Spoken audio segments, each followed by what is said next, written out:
oh my gosh, this is horrible. What was she thinking? How can you look this awkward? It's truly fascinating how the Meg can get it so wrong every single time. What is happening here? Hi everybody, I'm Beebs Kelly. Welcome back to another fashion edition. Before we dive in to this absolute travesty on Meghan Markle, let me just please invite you to subscribe, click the like, hype, and share button, but only if you want to, and drop me a comment below. I love to hear from you guys. I always do like comment response videos, so your comments might be featured in the next one. So, many of the publications are featuring praise-only headlines about this horribly cringe, terribly awkward, bad dress. Like, this is just a bad dress, in part because it's paired up with the wrong body type for this shape of dress. But regardless, this is not a good look.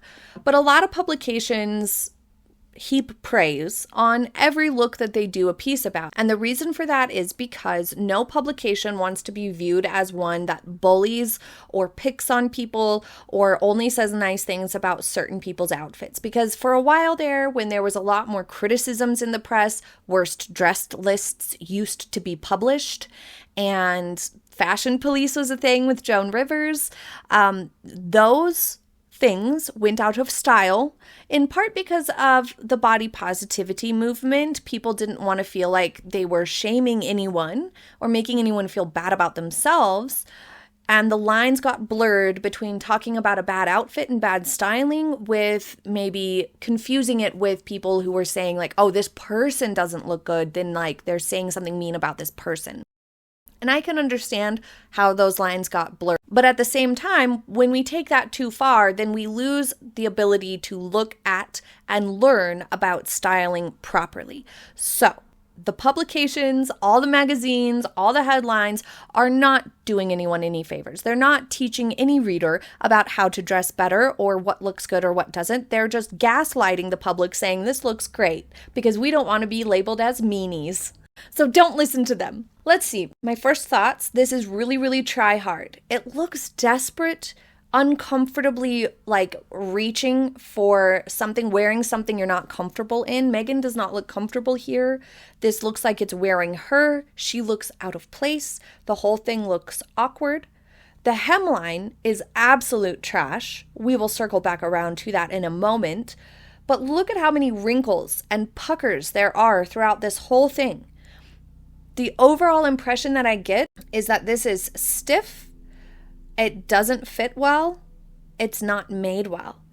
Meghan wearing this garment made it look like an amateur made it, not like a designer made it from Harbison Studios. No, this looks like a student made it. It looks ill-fitting. It looks homemade in some parts. But let's take a closer look. Down here at the hemline, you can see this very awkward fold because they hemmed it for her. So she's probably giving this dress back, I would assume, unless she's like, no, we can't let it fall into the wrong hands. Who knows? But this is a very obvious hemline here. That means to me, it wasn't done very well. I don't care for the center seam because for Meghan, it just widens her further. The cup and bust situation is extraordinarily unflattering here.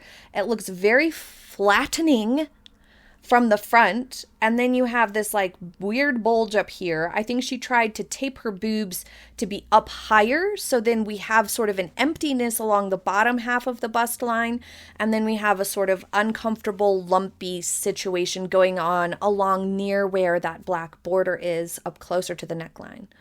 The whole thing is creating so much space for her décolleté that it looks big and bulky.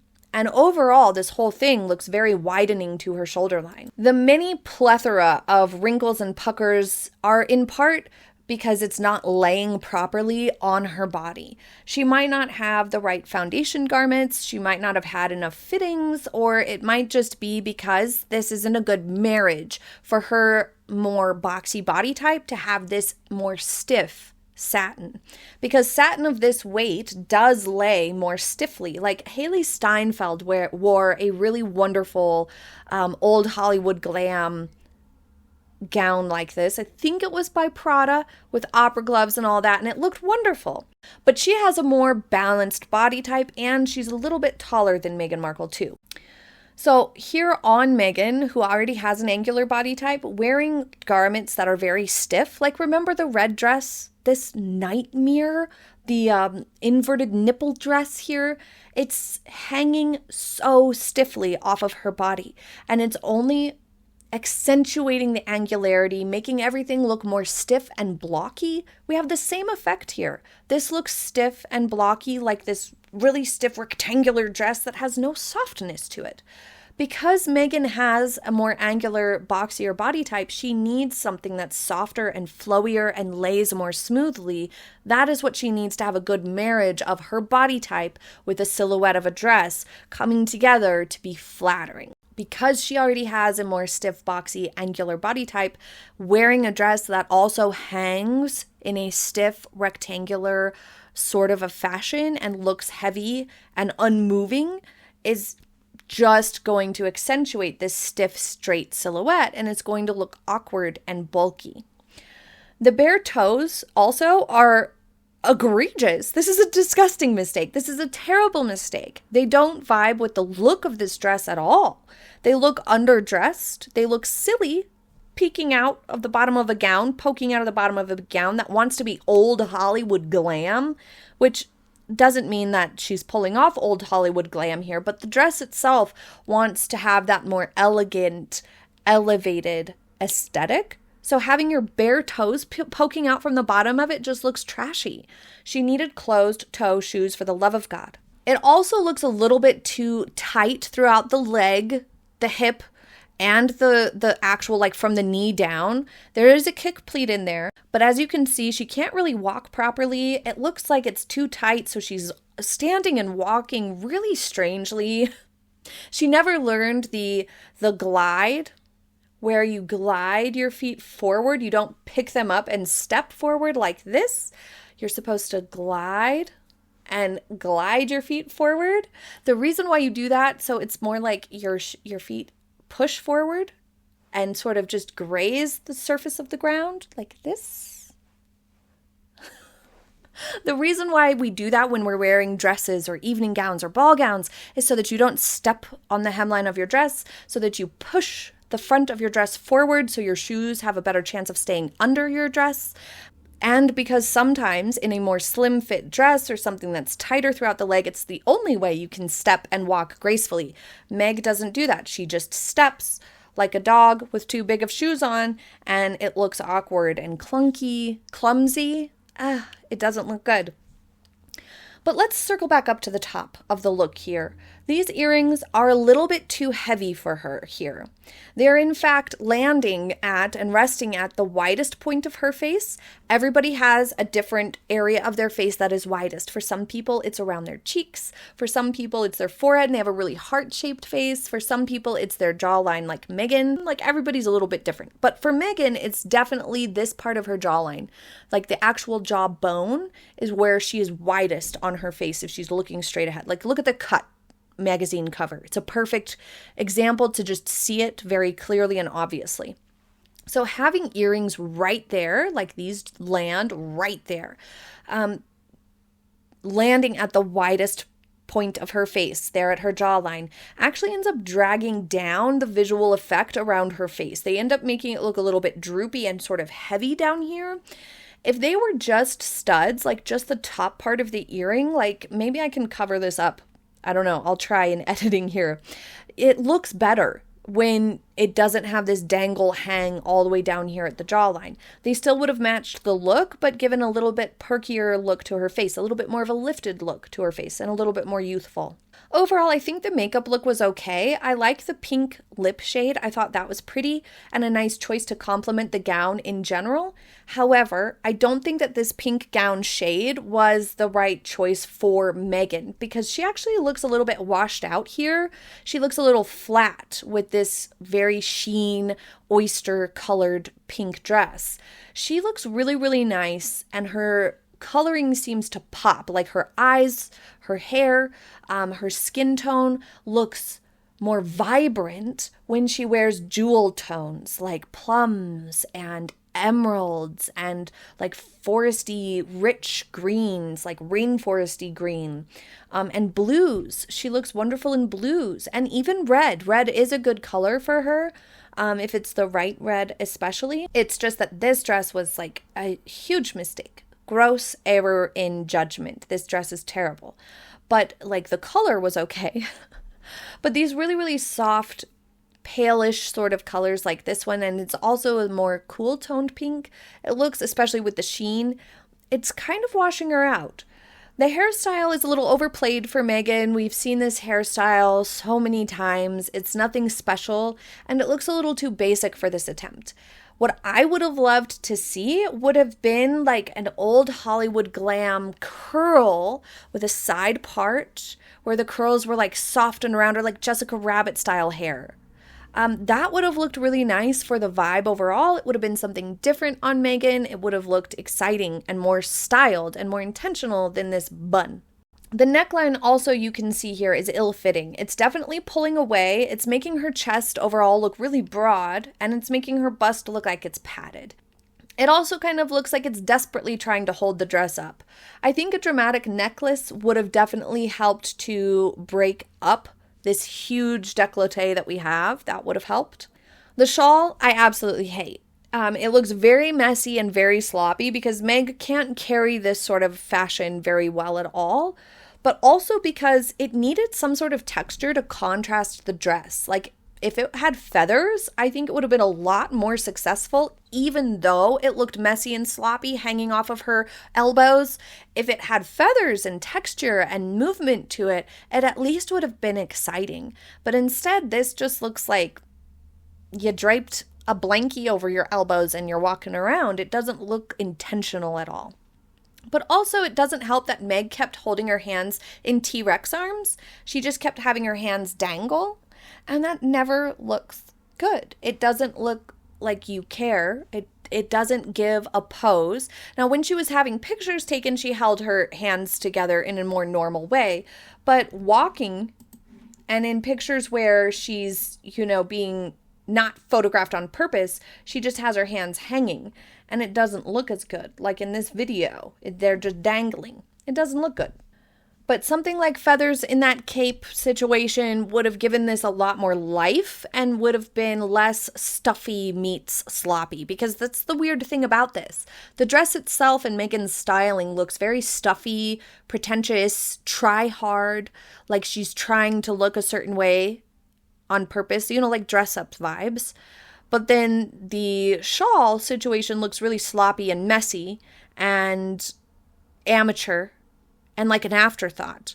And then together we have also the wrinkling and puckering of the dress adding to the mess. So it's not vibing. Overall, Meghan looks really broad in the shoulder line here. She looks very top heavy, and that's just the simple fact that the dress is slim fit and the black shawl is also minimizing. So her shoulders become very visually dominant. They are the only focal point and they look very heavy. It's overall just not flattering. This could have been combated with that side-swept Old Hollywood curl, like I was saying, like an Old Hollywood sort of a hairstyle where it was all swept to one side, beautiful soft curls, big chunky necklace. That would have really helped break up and minimize the weight of the shoulders, the visual weight of the shoulders. It would have helped. But no. The Meg has to make everything weird. I bet whoever was helping style her for this suggested something more like that because it makes sense to me. I can't imagine anything else looking any better than that. I think that's probably the best we could have done for the Meg. But I bet she interfered and was like, no, I want to just do a sleek bun. No, I don't think I need the necklace. Like, woman, listen to your stylist if you have one. Maybe she doesn't have one. I don't know what's happening, but this just doesn't look good, and I don't understand why every single time her outfits have to just come across looking horrible. What are the odds?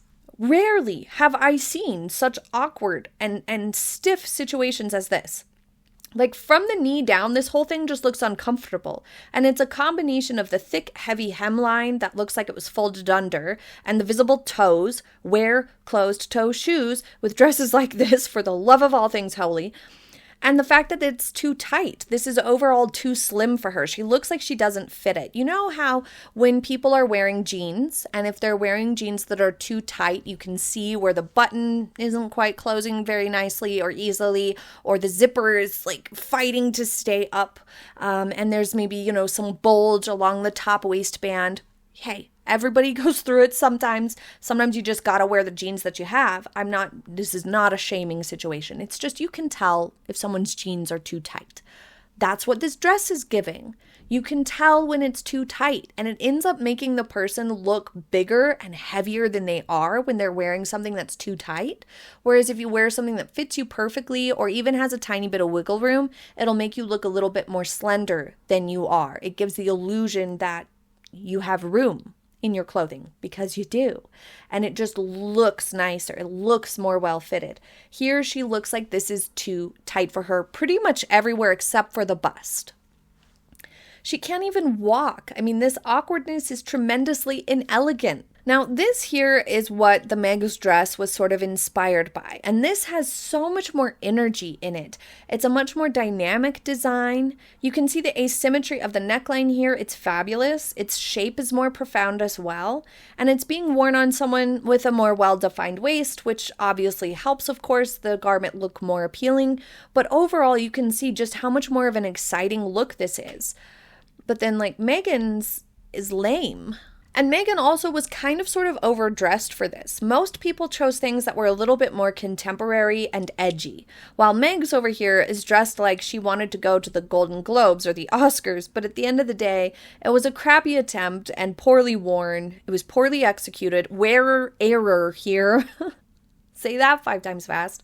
So it doesn't really matter what aesthetic she was going for or that she didn't dress for the occasion very properly. It was a bad attempt, no matter what. If she had pulled this off perfectly and executed it perfectly, maybe it wouldn't matter that she was a little bit overdressed. But the fact that she was a little bit overdressed for the occasion or didn't quite catch the vibe, which, big surprise there, Meghan didn't catch the vibe of the event. When does she ever? But she also did it poorly and did a bad job and doesn't look good. Another thing about this dress is that it shortens her waistline even further, this seam here. This whole thing overall widened her, especially that visually dominant décolleté. Just looks bomb, looks overwhelming to the overall silhouette and look overall. So this whole thing was a mess. And there's so much secondhand embarrassment and cringe. It's definitely over the top ick, this look is. But I think there's a little bit more to this appearance than meets the eye here. I don't think it was just about hobnobbing with Emma Grede and Beyonce's mom at this event. I think the Meg is trying to launch a campaign to be honored by the 15% Pledge Gala next year, or maybe some other sort of an award, but probably the Pledge Gala, because oftentimes when somebody is for example, an actor, like Timothée Chalamet did this to try to get nominated for awards the last few years he's been doing this, but other famous people do this too. When a public figure is described as campaigning for an award or a prestigious seat at a gala or to be honored at a certain organization, it definitely doesn't look the same as a political campaign. Instead, it's a sophisticated form of strategic visibility and brand alignment to sort of pitch themselves as a good candidate for an honor or an award, for example. And this is what I think the Meg is doing right now, what she did just now. It's often a process of proving that your personal brand provides enough value to whatever organization you are after to warrant a public honor amongst high-level philanthropy and entertainment circles. Typically, it begins with a supportive guest phase, which we have seen the Meg do a lot. They demonstrate that they show up reliably, they generate press, they stay for the duration, and they're photographed with the founders. This shows that they are part of the family, which Meg did. They oftentimes make a significant donation or lend their platform, so they might use their social media or their business to promote the organization's mission, proving that they are an effective ambassador. They also try to make it clear that they can understand the assignment by, for example, wearing a black designer at this event is part of the dress code, to show that they can be a safe and on-brand choice for future awards. Behind the scenes, they spend a lot of time networking, so it doesn't look like campaigning, it looks like networking. They oftentimes pull on all of their networking strings, whether that's their talent agency or publicist or people that they know and have networked with at other events, and oftentimes then somebody who represents them, whether it's their publicist or someone else, will sort of pitch the idea to people who are within that circle that, oh, you know who would be a great fit for this? The Meg. So in this instance, it could be Emma Grede. Emma Grede seems to have fallen under Meghan's love bombing spell to some degree, or perhaps both of them are, a lot of times sort of using each other to elevate each other. Sometimes that happens too. But Emma Grede is a very smart and savvy businesswoman, so I would be surprised if she went into business with the Meg. But networking with the Meg, I suppose, could be advantageous while still keeping business separate. Regardless, someone like Emma Grede, who is very well integrated within these networking circles, might, for example, suggest or pitch the idea of Meg being involved in things like this. And sometimes a celebrity or a famous person will agree to attend an event or present an award with the understanding that it builds goodwill for future recognition, sort of like a trade, which, it's unfortunate or discouraging sometimes to hear how much of these award shows and trading of awards, not just award shows, but at galas. Oh, we have an award for this gala. Why? Well, because it's part of shuffling around the publicity and the money within an organization. And, it's a we'll scratch their back and they'll scratch our back sort of a situation. It's all transactional. And that can be really disappointing to learn just how many of these things are transactional, but a lot of them really are. But for someone like the Meg, she has been for a while now without an award that she has gotten untainted. The Project Healthy Minds Gala Award of Humanitarian of the Year got really overshadowed by the fact that they announced that they were giving away Parents Network at the same time, and I think Meghan is probably feeling like she needs to get an award now to sort of move past that Humanitarian of the Year award that got tainted because they announced they were giving away Parents Network and they got the award for Parents Network. But for Meghan, especially for this 15% gala, would serve great purpose for her and her brand as ever right now, because it would be a sort of stamp of approval from a respected organization that focuses on Black-owned businesses or elevating Black-owned businesses within larger retailers, because the 15% Gala is encouraging larger retailers and businesses like Sephora, for example, to dedicate at least 15% of their shelf space to Black-owned businesses or products sold by Black-owned businesses or what have you. And so for Meghan, with her as ever nonsense that she's trying to salvage, this could be advantageous publicity-wise.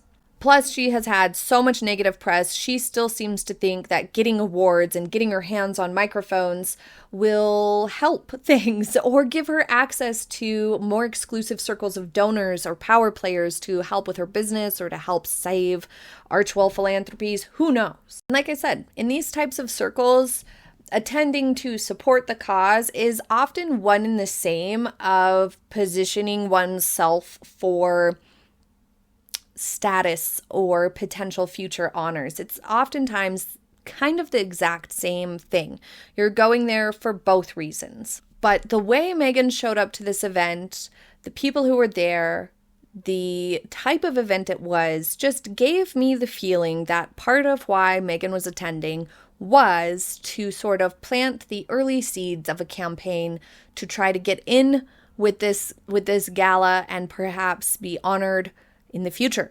and sort of launch a campaign for herself. That's just the vibe I got. This is just conjecture, but leave it in the comments if you agree or not, and leave what you think about this travesty of an outfit. Gosh, it was horrible. Not as horrible as the red dress. I don't think anything will ever top that, but horrible indeed. Look how stiff and awkward she is when she's posing too. My gosh, what a train wreck. Thank you for joining me for this fashion edition. I sincerely hope you enjoyed it. And if you would like a palette cleanser, we have a Catherine Princess of Wales fashion edition going up on the second channel. And the second channel is also where I put like red carpet fashion editions from the awards shows. I have, I think, one more Golden Globes and one more Critics' Choice to post there before the Oscars come around. And maybe I'll do the Grammys. The Grammys are always a little intense. The fashion is always a little crazy. So maybe I'll do the Grammys after that. But thank you for joining me. I hope you have a happy day ahead, and I'll see you next time. Bye.